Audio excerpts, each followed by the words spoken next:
नमस्कार दोस्तों, मैं रवीश कुमार। ईरान ने दिखाई अपनी ताकत, भागने को मजबूर हुआ। Benjamin Netanyahu. ईरान को मिली बैलिस्टिक मिसाइल की ताकत। इजराइल की सबसे खतरनाक बैलिस्टिक मिसाइल देखकर अमेरिका और इजराइल के उड़े होश।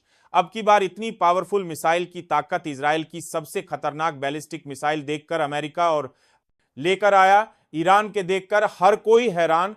इजराइल की बीच की जंग होती हुई नजर आ रही है, क्योंकि इस बार ईरान ने कैसी चीज का आविष्कार कर दिया है जिसे देखने के बाद हर कोई हैरान है। ईरान ने अपनी नई बैलिस्टिक मिसाइल का परीक्षण करने के लिए उसको आसमान में छोड़ा। ईरान ने बताया कि उसकी यह बैलिस्टिक मिसाइल सबसे पावरफुल है। फिलहाल वीडियो में आगे बढ़ने से पहले हमारे चैनल को सब्सक्राइब करें और हमें कमेंट बॉक्स में बताएं आप किस देश, किस राज्य से हमारी खबर देख रहे हैं और इससे अंतरिक्ष में छोड़कर इसकी पावर का ज्यादा टेस्ट लिया जा रहा था। उधर दूसरी तरफ इजराइल और ईरान के बीच की बढ़ती नफरत अब इजराइल की नागरिकों पर भारी पड़ रही है। इजराइल की नागरिक जो विदेश घूमने गए थे एक क्रूज के जरिए, उसे क्रूज को वापस लौटा दिया गया।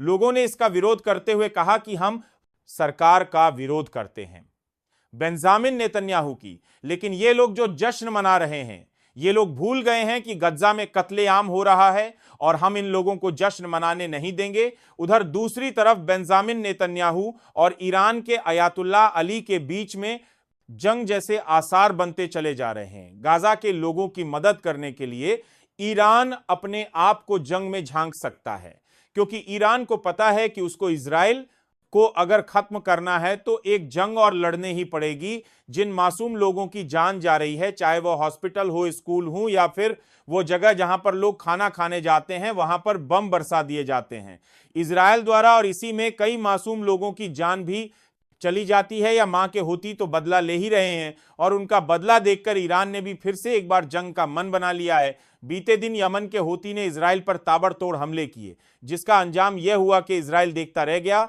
और यमन के होती ने निशाना लगाकर इजराइल के कई ठिकाने उड़ा दिए। यहां तक कि तेल अवीव में भीषण आग भी दिखाई दी और देखते ही देखते कि हवाओं में आग बरसने लगी।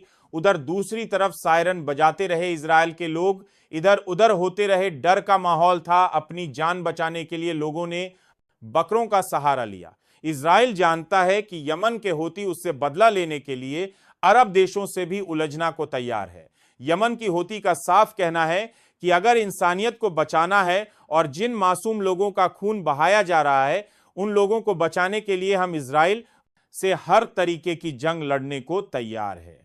जब तक इजराइल युद्ध विराम नहीं करता, अपना खूनी खेल नहीं रोकता, तब तक हम भी रुकने वाले नहीं हैं। जो लोग आज खड़े होकर तमाशा देख रहे हैं उनको शर्म आनी चाहिए। अब तक न जाने कितने मुसलमान की जान जा चुकी है और अभी भी इजराइल लगातार हमले कर रहा है। यह खूनी संघर्ष रुकवाने के लिए तमाम देश को हमारे साथ आना चाहिए, लेकिन जो अब देश खड़े होकर तमाशा देख रहे हैं वह एक बार जान ले कि वह लोग भी सुरक्षित नहीं है। हम उन पर कभी भी हमला कर देंगे। उधर दूसरी तरफ ईरान ने बताया कि उसकी बैलिस्टिक मिसाइल इतनी पावरफुल क्यों है। ईरान अपनी पावर दिखाकर इजराइल को डरा रहा है और ये सारी चीज देखने के बाद बेंजामिन नेतन्याहू अमेरिका की मदद जरूर लेंगे। हालांकि डोनाल्ड ट्रंप पहले ही बेंजामिन नेतन्याहू को पागल कह चुके हैं और साफ बता चुके हैं कि इजराइल के पीएम बेंजामिन नेतन्याहू पागल हो चुके हैं। वह हर जगह बम फेंकते फिर रहे हैं और इसीलिए अब अमेरिका ने भी अपना हाथ खींच लिया है। लेकिन डोनाल्ड ट्रंप की जान अब खतरे में आ गई है, क्योंकि ईरान के सबसे बड़े धर्मगुरु डोनाल्ड ट्रंप को खत्म करने के लिए लोगों से चंदा जोड़ा है और अब तक 350 करोड़ रुपए जुड़ चुके हैं। यह देखने के बाद हर कोई हैरान है कि ईरान के सबसे बड़े धर्मगुरु डोनाल्ड ट्रंप को करने के लिए बेकाबू है। उन्होंने अपना सबसे पहला बयान तब दिया था जब डोनाल्ड ट्रंप ने ईरान पर हमला कर दिया था। तभी राम के सबसे बुजुर्ग धर्मगुरु ने कहा था कि हम डोनाल्ड ट्रंप की लाश देखेंगे और उसे कोई बचा नहीं सकता। इधर अपनी ताकत दिखा रहे हैं ईरान के सबसे बड़े धर्मगुरु, तो वहीं दूसरी तरफ अयातुल्लाह अली ऐसे हथियारों का आविष्कार कर रहे हैं जिससे कि इजराइल को 2 मिनट में खत्म किया जा सके। ईरान की यह पावर देखकर सारे देश हैरान है। ईरान ने बहुत कम समय में बहुत ज्यादा हथियार अपने पास इकट्ठे कर लिए हैं। उधर दूसरी तरफ इजराइल को रोकने के लिए यमन के होती ने एक और जहाज उड़ा दिया है। जहाज उड़ाकर यमन की होती जश्न मना रहे हैं। ये सारी चीज देखने के बाद इजराइल मन ही मन भड़ास निकाल रहा है, लेकिन उसकी मदद करने वाला कोई नहीं है। एक लोटा अमेरिका था जो बार बार उसकी मदद करने आ जाता था, लेकिन अब तो डोनाल्ड ट्रंप को भी इस बात का यकीन हो चुका है कि इजराइल बिना मतलब अरब देशों से पंगा लेता है और कहीं पर भी उठकर हमला कर देता है।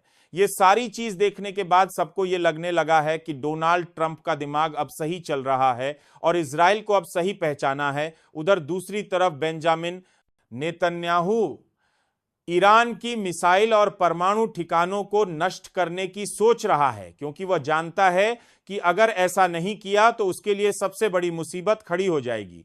ईरान इजराइल को रोकने के लिए तमाम चीज कर रहा है, लेकिन इजराइल एक बात अच्छे से जानता है कि उसने अगर लोगों को रोकने की कोशिश की तो उसका अंजाम क्या होगा। ईरान ने पहले ही कहा है कि अगर उसके परमाणु ठिकानों पर किसी ने बुरी नजर डाली तो इसका अंजाम भुगतने के लिए तैयार रहना। हमारे परमाणु ठिकाने सुरक्षित हैं और रहेंगे, लेकिन दुश्मन की निगाहें हमारे ऊपर हमेशा है और हम भी हर चुनौती को लड़ने के लिए तैयार हैं। जो लोग हमारे बेईमानी कर रहे हैं उन लोगों को छोड़ नहीं जाएगा, उन लोगों को खत्म करने के लिए हमारे पास पूरा प्लान है। अब यह जंग दुनिया देखेगी और हमें रोकने वाला कोई नहीं होगा, क्योंकि ईरान अपने दम पर लड़ाई लड़ता है। इजराइल की नाकामयाबी और उसका डर उसके लिए सबसे बड़ी मुसीबत बनता जा रहा है। ईरान ने अपनी ताकत दिखाकर, अपने हथियार दिखाकर दुश्मन को कमजोर कर दिया है और अपने ही दम पर वह ये लड़ाई लड़ रहा है। यमन के हूती भी इजराइल को खत्म करने के लिए ताबड़तोड़ हमले कर रहे हैं। अब तक अगर किसी ने दादा का बदला सबसे सही तरीके से लिया है तो वह यमन के हूती है, जिन्होंने इतना परेशान कर दिया है कि इजराइल न सिर्फ अपने देश पर बड़े हमले झेल रहा है, बल्कि उसकी लाल सागर में बिजनेस भी बंद करने दे रहे हैं। यमन के हूती जहां इजराइल या इजराइल के दोस्त लोगों का जहाज नजर आता है, यमन के हूती उसको उड़ा डालते हैं। ये सारी बातें देखकर अमेरिका ने भी इजराइल का साथ देने से इनकार कर दिया है। हर कोई अमन के हूती से डरता है और उनकी ताकत इतनी के लोग देखकर हैरान हो जाते हैं। उधर ईरान इजराइल के उन ठिकानों पर नजर रख रहा है जिन पर ईरान हमला करेगा। ईरान का हमला कब होगा, कैसा होगा, ये कोई नहीं जानता, क्योंकि ईरान जानता है उसे अपने दुश्मन को कैसे खत्म करना है और इसीलिए ईरान इजराइल के हर ठिकाने को उड़ने की कोशिश कर रहा है। लेकिन ईरान जानता है कि उसे कब हमला करना है। एक ऐसा वक्त जब इजराइल अपनी बर्बादी का मंजर खुद देखें, बेंजामिन नेतन्याहू लोगों के सामने हाथ जोड़ और अपने आप को बचाने की कोशिश करें। ईरान अपनी ताकत उसे वक्त दिखाएगा जब इजराइल सबसे ज्यादा कमजोर होगा, क्योंकि ईरान ने 12 दिन के अंदर इजराइल को बर्बाद कर दिया था। ईरान के वह 12 दिन के हमले इजराइल आज भी भूल नहीं पा रहा है। इजराइल में इतनी तबाही मचाई थी कि ईरान की ताकत देखकर हर कोई हैरान था, हर कोई यह सोचने को मजबूर था कि आखिरकार ईरान के पास इतनी ताकत कैसे कैसे उसने अमेरिका जैसे देश पर भी हमला कर दिया। और ये सारी चीज देखने के बाद हर कोई हैरान था। सबके मन में सिर्फ एक ही बात चल रही थी कि अगर बना है तो सिर्फ ईरान, जिसने बिना डरे अमेरिका पर हमला कर दिया। इजराइल को खत्म करने के लिए ईरान बिना डरे बढ़ रहा है, इजराइल को खत्म कर कर ही मानेगा। ईरान फिलहाल चैनल सब्सक्राइब करें, वीडियो लाइक करें।